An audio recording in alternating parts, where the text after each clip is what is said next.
Hello, my name is John Salahi, and in this video we'll be going over different types of cues for drum major conducting. So after you've mastered 4/4 conducting and basic patterns, you can start adding cues, right? Now, for a cue, you will always need a prep and then the actual cue. So to cue on one, which is probably going to be the most common cue you will have, right? You will be conducting 1, 2, 3, 4. On the end of 4, you're going to bring your left hand up, almost like you're picking up an old payphone, and then cue on 1, right? Straight outwards with your arm. Your hand, my hand at least, stays cupped with the thumb relaxed, right? So let me show you what that looks like all together. 1, 2, 3, 4, and 1. Your right hand will always be conducting. You always need something to be conducting in order to, showing the beat for the band. Cues on 3 are also really common. 1, 2, and 3, 4. Now you can hold that cue as long as you want, or you can pick it up in the beat afterwards. It's kind of whatever makes musical sense or whatever you are most comfortable with. So I can show you both.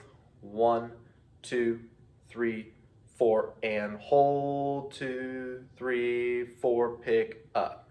Or 1, 2, 3, 4, and 1, 2, 3, 4. Yeah. Excuse me. So that's kind of what both of those look like. That is a very standard cue. You can shift your body in order to cue in different directions. So say there's a big woodwind entrance, and they are over there. 1, 2, 3, 4, and 1. Right? I'm turning and looking at them. You always want to make eye contact with who you are cueing to. And this is the payphone cue. I guess you can apply that to any count in a measure. So a different cue is a very strong cue on 3. 1, 2, 3, 4. 1, 2, 3. It's kind of called the pizza toss where I come from. You're almost like tossing pizza dough.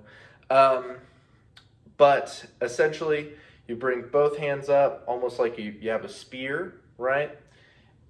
Bring it over and then down. 1, 2, 3, 4. So it's a very aggressive cue if there's a big hit on count 3. I've never really used it on a different count. You probably can. Total preferential,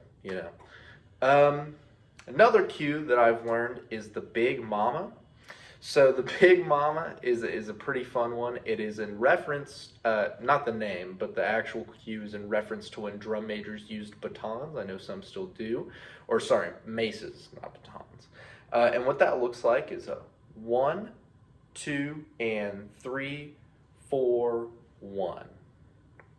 So the idea is 1, 2, and on the end of 2, your fists come up, probably about forehead level, maybe it's slightly above your head, depending on how tall you are.